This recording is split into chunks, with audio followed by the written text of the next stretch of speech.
Hello दोस्तों, आज मैं आपको जो कहानी सुनाने जा रही हूँ, ये कहानी है नागिन और जलपरी के जादुई लहंगे की। तो चलिए दोस्तों, देखते हैं आज की ये कहानी। बहुत समय पहले की बात है। किसी जंगल में एक जलपरी और एक नागिन साथ में रहती थी। उन दोनों की एक एक बेटियां थीं। वो दोनों अपनी बेटियों को शहर के सबसे बड़े स्कूल में पढ़ाया करती थीं। उनकी दोनों बेटियां रोज अपना रूप बदलकर स्कूल में पढ़ने जाया करती थीं।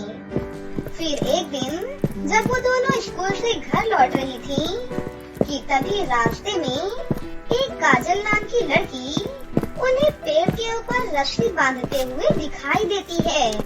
अरे वो देखो, वो लड़की पेड़ की डाली पर रस्सी क्यों बांध रही है? मुझे तो लगता है कि वो आत्महत्या करना चाहती है। हाँ, तुम बिल्कुल सही कह रही हो। मुझे भी ऐसा ही लगता है। चलो चलकर उस लड़की को बचाते हैं, वरना वो अपनी जान दे देगी। उसके बाद वो दोनों काजल के पास पहुंचकर उसे रोक लेती हैं। अरे आखिरकार ऐसी क्या बात हो गई जो तुम इस तरह आत्महत्या कर रही हो?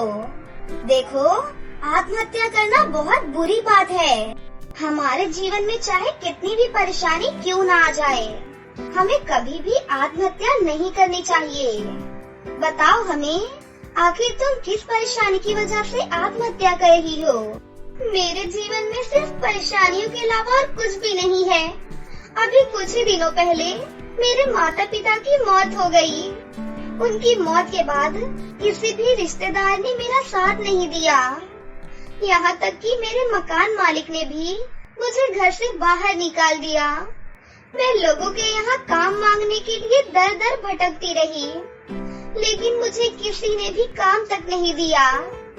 पिछले 3 दिनों से मैं भूखी हूँ, अनाज का एक दाना तक नहीं खाया। मैं इस तरह की जिंदगी नहीं जीना चाहती हूँ, इसलिए मैं यहाँ आत्महत्या करने चली आई, ताकि मुझे इस दुख भरी जिंदगी से छुटकारा मिल जाए। काजल की बातें सुनकर दोनों को बहुत दुख होता है। उसके बाद वो दोनों उसे नदी के पास बने अपने घर में ले जाती हैं। फिर वो दोनों अपनी माँ जलपरी और नागिन को सारी बात बता देती हैं। तुम दोनों ने इस दुख में फंसी लड़की को यहाँ लाकर बहुत अच्छा किया। हमें हमेशा मुसीबत में फंसे लोगों की मदद करनी चाहिए। चलो कुछ दिनों के लिए अपना जादुई लहंगा हम इसे दे देते हैं, इससे इसकी गरीबी दूर हो जाएगी। फिर वो दोनों काजल को अपना जादुई लहंगा दे देती हैं। ये हमारा जादुई लहंगा है, इसे तुम 1 हफ्ते के लिए अपने पास रखो। ये तुम्हारी सारी गरीबी दूर कर देगा। और हाँ, ठीक 1 हफ्ते के बाद ये लहंगा हमें लाकर वापस दे देना। उसके बाद काजल उन सभी का शुक्रिया अदा करके उस जादुई लहंगे को लेकर अपने गांव वापस चली जाती है। काजल, अब तुम मेरी मालकिन हो।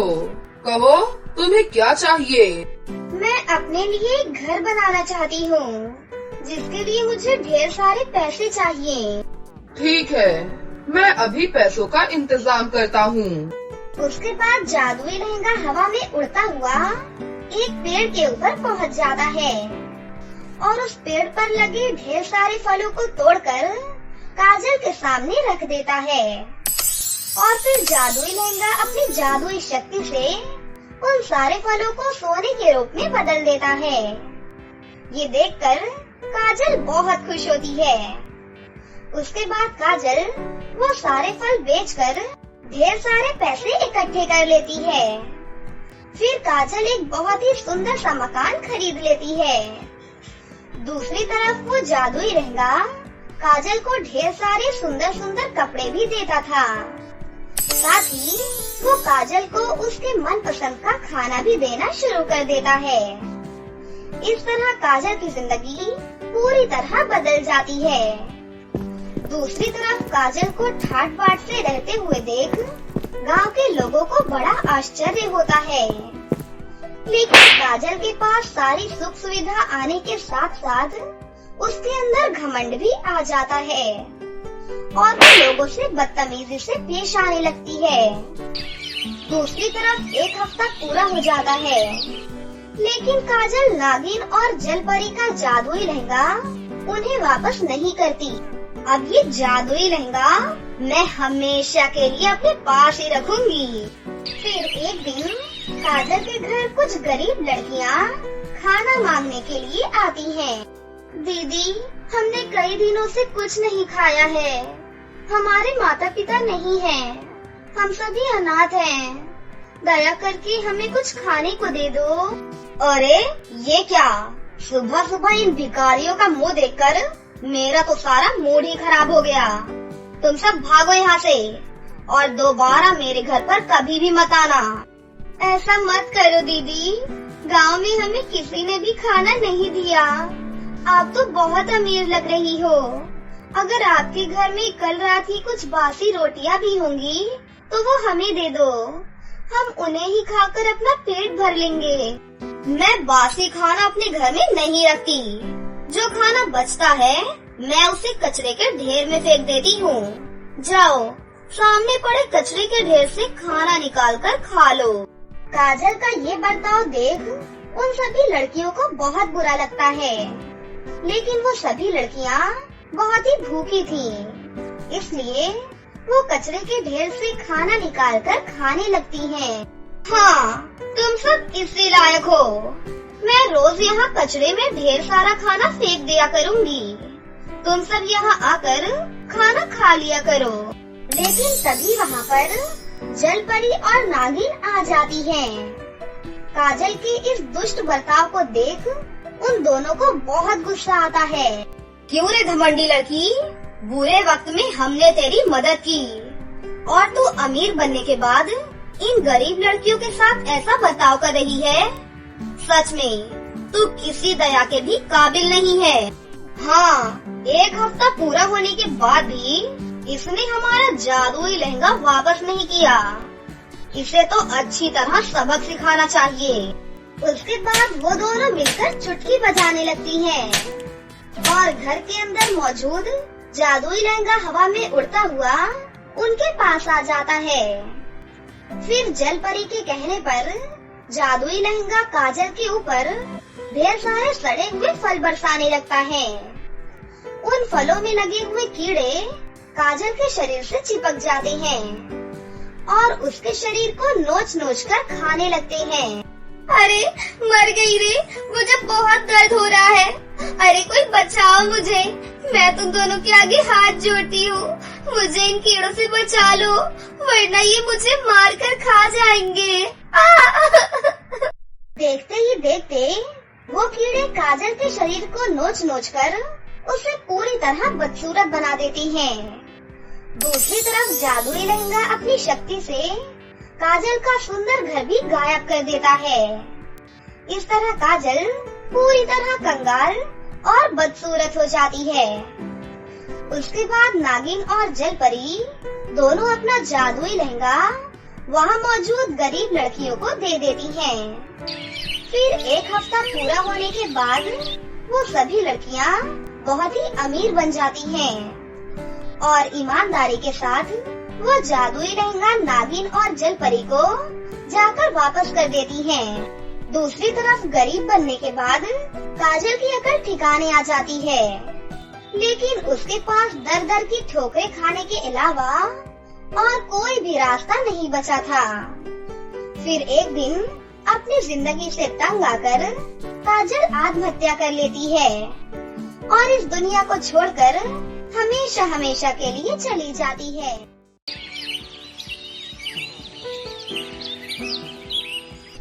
आकाश एक ऑटो रिक्शा चलाता था। जब वो 15 साल का था तब उसके पिता का देहांत हो गया था। इसी कारण आकाश को ये घर की जिम्मेदारी उठानी पड़ी और कॉलेज की पढ़ाई छोड़कर पिता के ऑटो चलाने का काम आकाश ने संभाल लिया। आकाश की बड़ी बहन प्राची की शादी में उसके पिता ने जो कर्जा लिया था उसे उतारने के लिए आकाश ने अपना घर भी बेच दिया और अपनी माँ के साथ किराए के घर में रहने लगा। आकाश की बड़ी बहन प्राची अपने ससुराल में खुश है। इस बात की उसे बहुत तसल्ली है। माँ, प्राची दीदी का मेरे मोबाइल पर फोन आया है। तुम बात कर लो, फिर मैं ऑटो लेकर काम पर निकलता हूँ। हेलो प्राची दीदी, ये लो, माँ से बात करो। हाँ बेटी, अपना अच्छे से ध्यान रखा कर, खूब खाया पिया कर, इससे बच्चे की सेहत पर अच्छा असर होगा। अब बस यही इच्छा है कि जल्दी से मैं नानी बन जाऊं और आकाश मामा। हाँ, वो तो है। अब मामी कहलवाने वाली आ जाए बस, तो मैं सुकून से तीर्थ यात्रा पर निकल जाऊं। नहीं, अपने नाती पोतों को खिलाकर ही तीर्थ यात्रा पर जाऊंगी। माँ, बस आकाश के लिए अच्छी सी लड़की ढूंढ लो जो घर को संभाल ले। माँ, मुझे देर हो रही है, बाद में बात कर लेना ना आप। अच्छा प्राची, मैं तेरे से बाद में बात करती हूँ। आकाश को देर हो रही है। आकाश ऑटो लेकर काम पर निकलता है। उससे पहले ही बहुत देर हो चुकी थी, पर रास्ते में ट्रैफिक भी बहुत था। वो सवारी का इंतजार कर रहा था। तभी उसका एक साथी जो उसकी तरह ही ऑटो चलाता था, वो किसी लड़की से झगड़ा कर रहा था। अरे देखिए मैडम, ऐसा थोड़ी ना होता है। जो आपने मुझे यहाँ छोड़ने के लिए पैसे तय किए हैं, तो चुपचाप मेरे पैसे मुझे दे दो ना। भैया, मैंने आपको बोला ना, मेरा पर्स रास्ते में कहीं गिर गया। मेरा मोबाइल फोन भी उसी में है और सारे पैसे भी। मेरा पर्स कहीं भी नहीं मिला। मैं तुम्हें बोल रही हूँ ना, मुझे अपना मोबाइल नंबर दे दो। मैं तुम्हारे नंबर पर पैसे भेज दूंगी। अभी मुझे बहुत देर हो रही है। मुझे वो सामने वाले होटल में एक फंक्शन में पहुंचना है। क्या हुआ अखिल, लड़ क्यों रहे हो सुबह सुबह? अरे देखना यार, सुबह सुबह पहली सवारी मिली और वो भी मुझे पैसे देने के लिए मना कर रही है। इन मैडम का पर्स कहीं खो गया है और मुझसे कह रही है कि पैसे बाद में दे दूंगी। अरे ऐसे थोड़ी ना होता है भाई। कोई बात नहीं अखिल, कभी कभी किसी की परेशानी को भी समझना चाहिए। एक काम कर, तेरे कितने पैसे बने हैं मैं दे देता हूँ। ये मैडम मुझे बाद में पैसे दे देंगी। आकाश अखिल को ऑटो के पूरे 300 रुपए दे देता है। Thank you so much. मेरा नाम अनन्या है। आप मुझे अपना फोन नंबर दे दो, मैं आपके नंबर पर ऑनलाइन पेमेंट भेज दूंगी। बाकी अगर मुझे देर ना होती तो मैं आपको पैसे अभी दे देती। कोई बात नहीं मैम, ये लीजिए मेरा नंबर। अनन्या नाम की वो लड़की आकाश का मोबाइल नंबर ले लेती है और अगले ही दिन आकाश के मोबाइल पर पैसे ट्रांसफर कर देती है।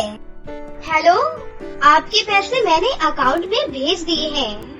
आप एक बार चेक कर लीजिए और कल के लिए एक बार फिर से थैंक यू। आपने अनजान होकर भी मेरी मदद की। अनन्या और आकाश बात करने लगते हैं। अनन्या को आकाश से बात करना बहुत अच्छा लग रहा था।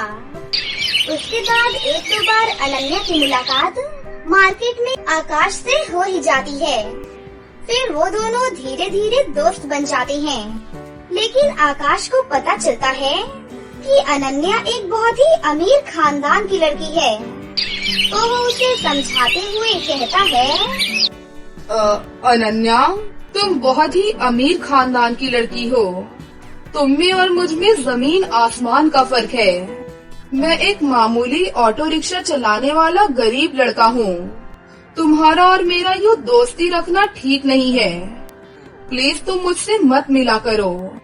तुम ना मिलने की बात कर रही हो, पर आज तो मैं तुम्हें अपने प्यार का इजहार करने के लिए आई थी। मैं तुम्हें बहुत पसंद करती हूँ आकाश।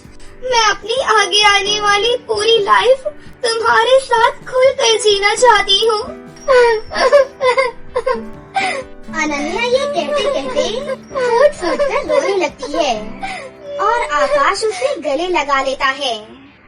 अनन्या अपनी मम्मी पापा से इस बारे में बात करती है और जबरदस्ती आकाश से शादी करने के लिए मना लेती है। इधर आकाश भी अपनी माँ और बहन से इस बारे में बात करता है और एक शुभ मुहूर्त में दोनों की शादी हो जाती है। अनन्या का स्वभाव बहुत अच्छा था। उससे इस बात से कोई भी फर्क नहीं पड़ता था कि उसके ससुराल वाले गरीब हैं। ना ही उसने कभी इस बात की कोई शिकायत की। अनन्या, तुम मेरे साथ शादी करके खुश तो हो ना? हाँ आकाश, मैंने तुम्हें दिल से प्यार किया है। मैं तुम्हारे साथ बहुत खुश हूँ। माँ जी, प्राची दीदी सब मुझे कितना प्यार करते हैं। मुझे तो महसूस ही नहीं हुआ कि मैं अपना घर छोड़ कर आई हूँ। तभी अनन्या की सास भी वहाँ पर आ जाती हैं। जीती रहो बहू, हम बहुत भाग्यशाली हैं कि इस घर को तुम्हारी जैसी बहू मिली। अनन्या भाभी, ये देखो, मैं आपके लिए नई साड़ी लेकर आई हूँ। आज आप शाम को कीर्तन में यही साड़ी पहनना। प्राची दीदी, ये साड़ी तो बहुत सुंदर है।